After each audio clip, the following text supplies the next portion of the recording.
Buenos días chicos, buenos días queridos alumnos, espero que estén bien. Les voy a grabar esta clase, la clase que va a tener el grupo número B o número 2 de forma presencial, y para el grupo número A, y que no se pierdan y que no les resulte complicada la actividad, les dejo sintéticamente lo que vamos a ver hoy con los chicos. Y para los del grupo B o grupo 2, bueno, para que repasen y si se perdieron algo, bueno, vengan al video y lo ven. Hoy lo que vamos a ver es la unidad número 1, Dios sale al encuentro del hombre, que es un repaso de lo que es la Biblia. Parte de estos temas ustedes lo vieron el año pasado con la profesora Claudia, pero lo vamos a repasar y para aquellos que son nuevos van a poder ponerse un poco al día con estos temas que son muy lindos y les van a ayudar a entender lo siguiente. Lo primero que vamos a decir es que el cristianismo es una religión revelada. No es una religión buscada y encontrada, sino que es recibida. Nosotros lo tomamos como un don gratuito. En esto Dios sale al encuentro del hombre. No es Dios el que se ha quedado en su lugar y ha esperado que el hombre dé el primer paso, sino que es Dios el que da el primer paso y sale al encuentro de los hombres. Dios que escucha, Dios que sabe lo que el hombre está necesitando o busca, y este da el primer paso para que el hombre pueda entender quién es Dios, quién es el hombre y qué quiere que haga, cuál es la voluntad de Dios. A lo largo de toda la Biblia vamos a ir descubriendo quién es Dios y también qué pensó Dios cuando creó al hombre. Gracias a esta revelación sobrenatural, ya después vamos a verlo y vamos a repasar esto, hay dos tipos de revelaciones, la natural y la sobrenatural. Nosotros vamos hoy a conocer la sobrenatural. Sabemos cosas sobre Dios y sobre el modo de relacionarnos y unirnos a Él que jamás podríamos alcanzar por nuestra cuenta. ¿Qué significa? Yo por mi sola inteligencia, por mi sola voluntad, no puedo alcanzarlo a Dios.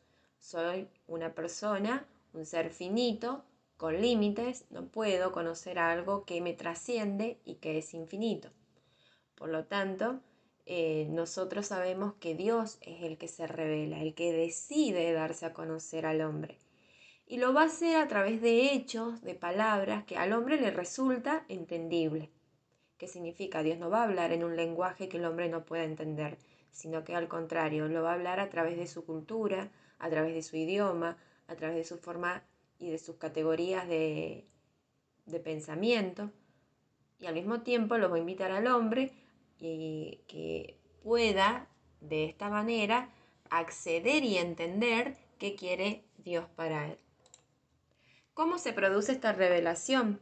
Lo hemos dicho, por medio de hechos y palabras. Nosotros en la Biblia tenemos más de 5.000 años, resumido en todos los libros que conocemos.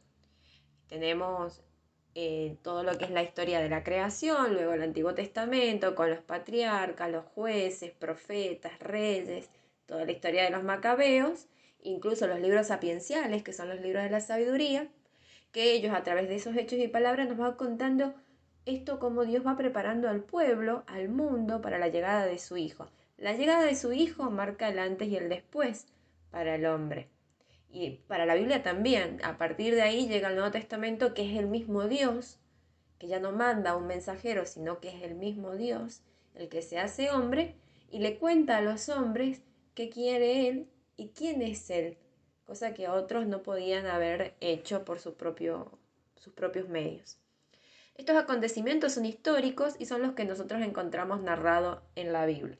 Y acá ustedes me pueden decir, profe, pero la Biblia tiene algunas cosas que son como de ciencia ficción. Bueno, vamos a ir descubriendo este año que los géneros literarios tienen muchísimo que ver.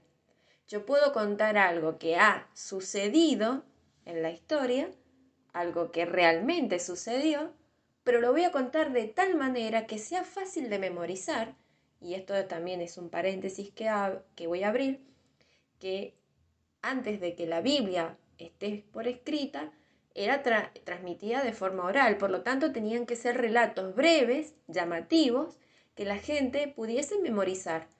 Por eso esos géneros literarios, como la leyenda, como la novela, como la narración, como una poesía, a mí me ayuda a contar un hecho histórico.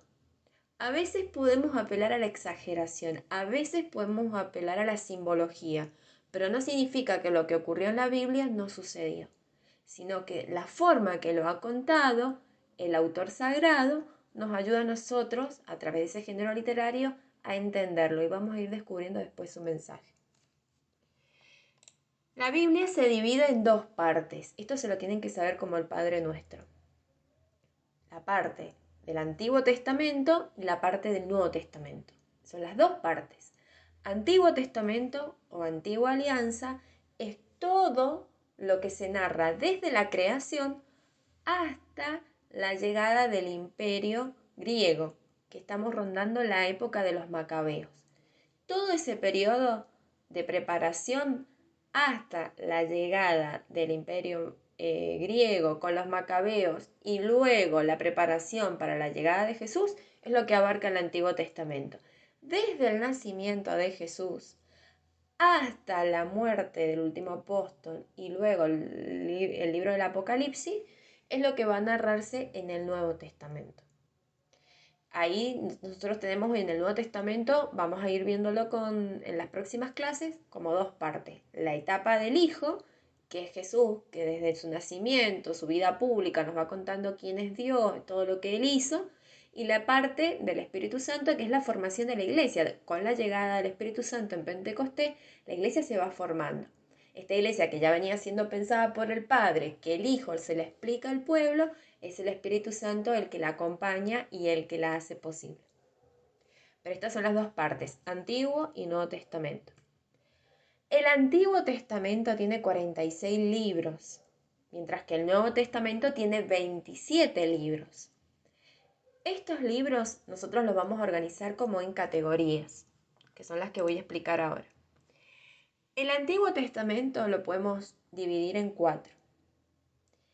En Pentateuco, Pentateuco viene de 5, penta, y teuco, que eran como rollos, o mejor dicho, cartuchos donde se guardaban los rollos, que eran la partecita de la Biblia, que son y narran los primeros 5 libros de la Biblia, que son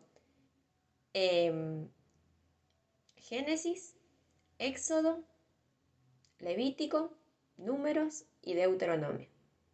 Pentateuco es la Torá para la religión judía y es la parte más importante para los judíos. La Torá es como la ley, porque ahí está Moisés y ahí como que se entiende el judaísmo como religión.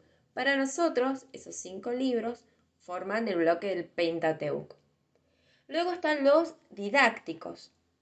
Son los que transmiten un mensaje religioso y moral bajo una forma poética o didáctica. Acá vamos a encontrar los salmos, proverbios, también lamentaciones, Eclesiastés, Eclesiástico, el libro de Job, que es muy bonito, cuenta la historia de Job, pero nos ayuda a reflexionar acerca del mensaje moral, digamos, una enseñanza moral que nos cuenta. Los proféticos, que son las enseñanzas de los profetas a lo largo de la historia de Israel, tienen que ver mucho con los libros históricos. ¿Por qué? Porque en los profetas nosotros vamos a ir conociendo, profetas mayores y los profetas menores, cómo Dios manda a estas personas para que pueda aclarar la situación cuando resulta un poco confusa, cuando hay que denunciar pecados que llegan a corromper a toda la sociedad y cuando hay que anunciar lo que Dios va pidiendo al pueblo. Por medio de estas personas que son los profetas, va a mandar ese mensaje de esperanza al pueblo. Y los históricos, que va a contar todo lo que es la historia de Israel y de algunos personajes concretos, que tienen la intención de reflexionar desde la fe sobre los hechos de la historia. En los históricos tenemos Primera y Segunda de Reyes, Primera y Segunda de Crónicas, el libro de Josué, y bueno, todos estos libros que nos ayudan a entender cómo se va formando el pueblo de Israel. Ahí en estos 4 bloques se distribuyen los 46 libros que componen el Antiguo Testamento. Luego nosotros tenemos el Nuevo Testamento. El Nuevo Testamento también está organizado de acuerdo a los géneros literarios, que lo van a ver conmigo en clase. Pero tenemos el bloque de los evangelios, que son 4. No me digan que son 5, siempre son 4 los evangelios. Mateo, Marcos, Lucas y Juan. Estos van a ser los libros que van a narrar y van a contar la historia de Jesús, es decir, la buena noticia. Pero no son libros históricos, perdón, ni tampoco estamos hablando que son libros teológicos, sino que es una combinación de ambos. Es una historia narrada desde un punto de vista teológico, no es una biografía. Por eso no vamos a tener datos nosotros o precisión de fechas, sino que va contando la historia de Jesús desde una reflexión teológica. Las epístolas, que son las cartas escritas por San Pablo, que son muchas, a eso se le llama epístolas paulinas o corpus paulino, y luego tenemos las escritas por los otros apóstoles, que son las cartas apostólicas. Se van a clasificar, como les dije recién, en paulinas y católicas, apostólicas o católicas. Hechos de los Apóstoles, que es un solo libro, acá no hay varios, hay uno solo, pero es tan distinto este libro al resto que lo dejamos solito. Lo mismo pasa con Apocalipsis. Pero en los Hechos de los Apóstoles se van a contar cómo se va formando la iglesia. Este libro lo escribe Lucas y es como la continuación de su evangelio, del evangelio de Jesús según San Lucas. Como Lucas cuenta la historia de Jesús, también quiere contar la historia de la iglesia. Y va a narrar los primeros años de las comunidades. Acá se destaca mucho la figura de Pedro y de Pablo. El libro del Apocalipsis, que tiene a veces, este libro es como muy complejo, porque muchas veces lo utilizan para dar miedo y no tiene nada que ver con el miedo, sino que más está relacionado con la esperanza. Es un libro que se lo conoce también como de la revelación y va a cerrar el Nuevo Testamento. Nosotros en este libro tenemos la certeza de que Jesús vuelve, no como un bebé, sino que vuelve como el hombre con el cual, como se fue al cielo, va a volver en algún momento. Y eso lo contamos nosotros en el libro del Apocalipsis. En este último libro se cierra todo lo que es el bloque de la Biblia. Luego les voy a explicar acá cómo se transmite la revelación. La revelación se va a transmitir a través de dos canales. Pensemos la revelación como el agua. El agua lo vamos a transmitir va a correr por un canal y por otro. En este caso, uno de los canales es las Sagradas Escrituras, que es todo lo que está por escrito. Y todo aquello que se ha transmitido de forma oral, a través de los apóstoles, hasta la muerte del último apóstol, se le llama Sagrada Tradición. En esto, ¿a quién corresponde interpretar auténticamente el depósito de la fe? Nosotros decimos que al magisterio. El magisterio lo conforma el Papa con todo el colegio de los obispos. Ellos son los encargados de interpretar este magisterio, esta revelación. ¿Qué significa? Yo no puedo hacer una libre interpretación de la Biblia, como puede pasar en nuestras iglesias hermanas, que son las luteranas o las protestantes. Nosotros hacemos una interpretación a través del magisterio. Es el magisterio el que nos ayuda a entender el mensaje de revelación. Yo lo que puedo hacer a veces en mi casa, cuando estoy a sola con la Biblia haciendo lección divina, es hacer una interpretación de un mensaje, pero para mí, no para la Iglesia Universal. Otra de las cosas que vamos a ver es algunos términos que son muy importantes, que es la inspiración y la verdad en la Sagrada Escritura.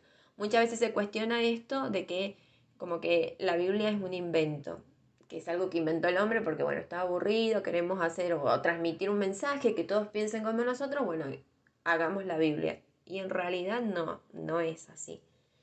El verdadero autor de las Sagradas Escrituras es Dios, Dios que va a inspirar, por eso la palabra inspiración, a personas concretas, a seres humanos concretos, que han vivido en un tiempo determinado y que tienen una forma de pensar, una cultura, un lenguaje determinado. Los libros inspirados enseñan la verdad. Por eso nosotros vamos a encontrar, paréntesis de vuelta, libros llamados apócrifos, que no son libros que ocultan la iglesia, sino más bien que son poco iluminados y que no están dentro del canon. Para que las escrituras no queden en letra muerta, es preciso que Cristo, palabra eterna del Dios vivo por el Espíritu Santo, nos abra el espíritu a la inteligencia de las mismas.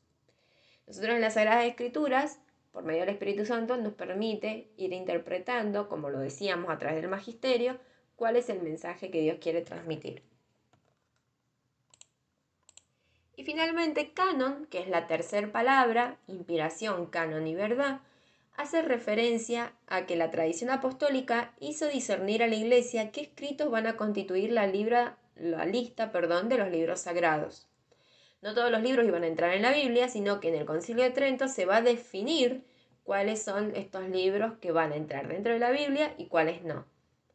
Esta lista integral es llamada canon de las Escrituras o libros canónicos y comprende para el Antiguo Testamento 46 y para el Nuevo Testamento, como habíamos dicho, 27. Esto es lo que vamos a ir viendo nosotros en esta primera clase. Además, les voy a dar, para aquellos que no saben, es cómo buscar en la Biblia, es como un plus.